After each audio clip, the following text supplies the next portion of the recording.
शायद आपने भी इस बात को नोटिस किया हो कि हमारे आसपास बहुत से ऐसे लोग रहते हैं जिन्हें इस बात की शिकायत रहती है कि वो हमेशा तकलीफ में रहते हैं, जबकि वो काफी अच्छे हैं, सच्चे हैं।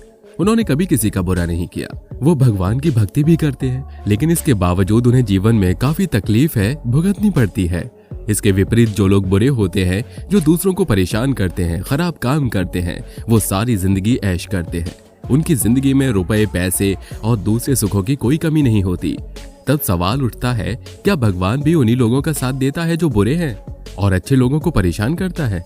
अगर आपके भी दिमाग में ये सवाल आया है तो यकीन मानिए ये वीडियो आप ही के लिए है। हमारे इस वीडियो में आखिरी तक बने रहिएगा। आज हम जानते हैं भगवान श्री कृष्ण इस सवाल के जवाब पर क्या कहते हैं। वैसे तो इस सवाल का जवाब हमारे धर्म ग्रंथों में काफी पहले ही दिया जा चुका है, लेकिन हम अपने धर्म ग्रंथों को पढ़ते कहाँ हैं? अगर पढ़ते भी हैं तो उसके बारे में जानने और समझने की बजाय केवल एक बार पढ़कर रख देना ही ठीक समझते हैं।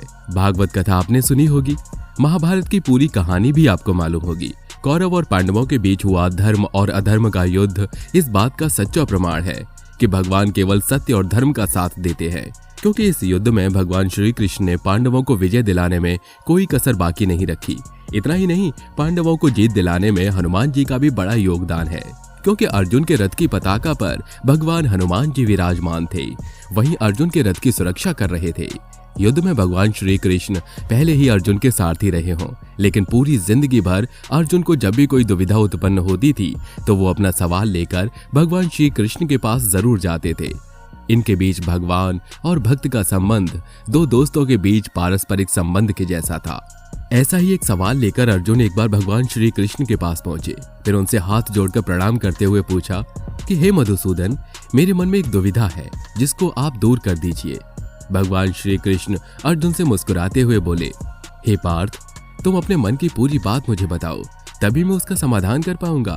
तब अर्जुन ने भगवान श्री कृष्ण से पूछा कि हे प्रभु, मुझे ये बात बताइए कि जो लोग इस दुनिया में अच्छे होते हैं, सच्चे होते हैं, अच्छे काम करते हैं, उनके साथ बुरा क्यों होता है? जबकि ऐसे लोग जो दूसरों को तकलीफ देते हैं, जो बुरे कर्म करते हैं और जो धर्म कर्म भी नहीं करते, उनके साथ अच्छा क्यों होता है? वो एक अच्छा जीवन व्यतीत करते हैं, जबकि जो सच्चा आदमी होता है वो सारी जिंदगी संघर्ष ही करता रहता है। भगवान अर्जुन के मन की दुविधा को समझ गए और अर्जुन को समझाते हुए कहा, हे अर्जुन, अक्सर हम जैसा देखते हैं और समझते हैं वैसा कुछ भी नहीं होता, बल्कि जो कुछ भी संसार में घटित होता है उसके पीछे एक कारण जरूर होता है, जिसे हम अज्ञानतावश न देख पाते हैं और न ही समझ पाते हैं। भगवान के इस उत्तर से अर्जुन के मन की दुविधा और बढ़ गई। वो प्रभु से पूछने लगे, आपकी बात मेरी समझ में नहीं आई भगवान, कृपया इसे विस्तार से बताइए। अर्जुन को इस तरह विचलित होते हुए देखकर भगवान श्री कृष्ण बोले कि हे अर्जुन, मैं अपनी बात को समझाने के लिए तुम्हें एक कथा सुनाने जा रहा हूँ, इसे ध्यान से सुनो। ईश्वर ने मनुष्य को अपना कर्म चुनने का अधिकार दिया है। हर व्यक्ति स्वयं ही ये तय करता है कि उसे कौन सा काम करना है और कौन सा काम नहीं करना। जो व्यक्ति अच्छे कर्म करने का निश्चय करता है उसे उसके कर्म के अनुरूप अच्छा परिणाम मिलता है, जबकि जो व्यक्ति बुरे कर्म करता है उसे बुरा परिणाम मिलता है। बुरे काम का भी अच्छा नतीजा नहीं मिल सकता। ये बात पुराने समय की है, जब एक नगर में परस्पर विपरीत स्वभाव वाले दो व्यक्ति रहा करते थे। एक व्यक्ति दुकानदार था जो बड़ी ही ईमानदारी से अपने ग्राहकों को सामान दिया करता था। बदले में उससे उतना ही धन लिया करता था जितने की न्याय के अनुसार लेना चाहिए। इसके अलावा वो धर्म कर्म भी किया करता था। वो रोज मंदिर जाता था, भगवान की पूजा पाठ किया करता था, शिव मंदिर में अभिषेक किया करता था और लोगों के साथ भी अच्छा व्यवहार किया करता था। वहाँ सभी लोग उसके अच्छे व्यवहार और आचरण की वजह से उसके विषय में अच्छे विचार रखते थे। दूसरी तरफ इसी नगर में एक दूसरा व्यक्ति भी रहा करता था। वो भी रोज मंदिर जाता था, मगर उसका उद्देश्य भगवान की भक्ति नहीं होती थी, बल्कि मंदिर के बाहर भक्तों द्वारा उतारे गए जूते चप्पल हुआ करते थे। वो मंदिर जाता था और भक्तों के जूते चप्पल चुराकर चला आता था। वो लोगों का धन चुराया करता था और बुरे कामों में लिप्त रहा करता था। एक बार की बात है, गांव में बहुत तेज बारिश हो रही थी। इस वजह से सभी लोग अपने अपने घरों में मौजूद थे। मंदिर में केवल एक पुजारी ही रह गए थे।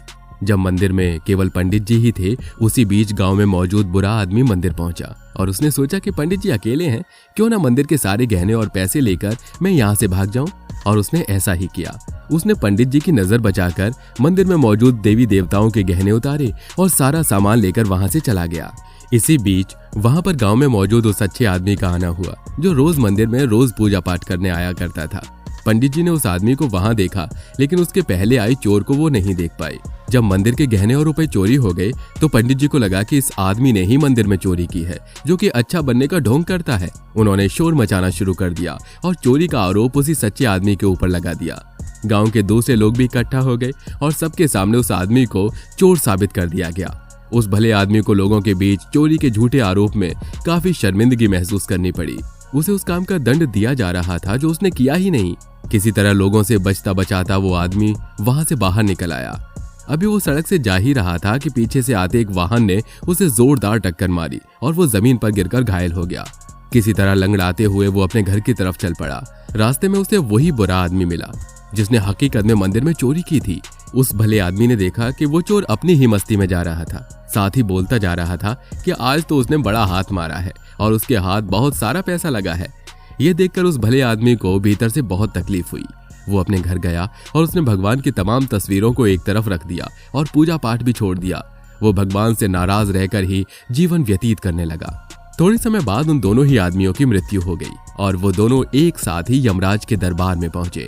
उस भले आदमी ने अपने बगल में खड़े बुरे आदमी को जब यमराज के दरबार में देखा तो उसका गुस्सा और बढ़ गया। उसने यमराज से पूछा, मैंने तो सारी जिंदगी अच्छे ही काम किए, कभी किसी को धोखा नहीं दिया, कभी किसी का बुरा नहीं किया और पूजा पाठ और धर्म कर्म भी करता था, लेकिन इसके बावजूद मुझे चोरी के झूठे आरोप में जिंदगी भर लांछन झेलना पड़ा और इस आदमी को धन की पोटली मिली है। इसके पीछे क्या कारण है? तभी यमराज ने उस व्यक्ति को बताया कि जिस दिन तुम पर चोरी का आरोप लगा उसी दिन तुम्हारा एक्सीडेंट हुआ था। दरअसल उस दिन तुम्हारे ऊपर मृत्यु का योग था, लेकिन तुम्हारे अच्छे कर्मों की वजह से उस दिन तुम्हारी मृत्यु टल गई और तुम्हें आगे का जीवन मिला।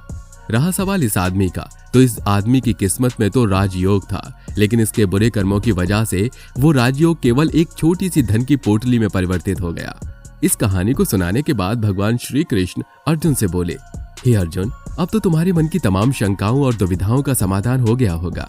ये सोचना कि भगवान बुरे व्यक्तियों का साथ देते हैं और बुरे व्यक्तियों को तकलीफ नहीं झेलनी पड़ती, जबकि अच्छे व्यक्तियों को जिंदगी भर संघर्ष करना पड़ता है, उनका जीवन परेशानी में बीतता है, पूरी तरह से गलत है। भगवान कृष्ण ने गीता में भी कहा है कि किसी भी व्यक्ति के द्वारा किए गए अच्छे या बुरे कर्म का परिणाम उसे अवश्य भुगतना पड़ता है। कोई भी कर्म कभी बेकार नहीं जाता। जो व्यक्ति अच्छा कर्म करता है उसे उसका अच्छा परिणाम मिलता है, जबकि जो बुरा कर्म करता है उसे दंड अवश्य मिलता है। ये वीडियो आपको कैसा लगा हमें कमेंट बॉक्स में लिखकर जरूर बताइएगा। क्या आपको भी लगता है कि अच्छे और बुरे कर्मों का परिणाम भी अच्छा और बुरा होता है? फिर मिलेंगे एक नई वीडियो में, तब तक के लिए जय हिंद, जय भारत, वंदे मातरम।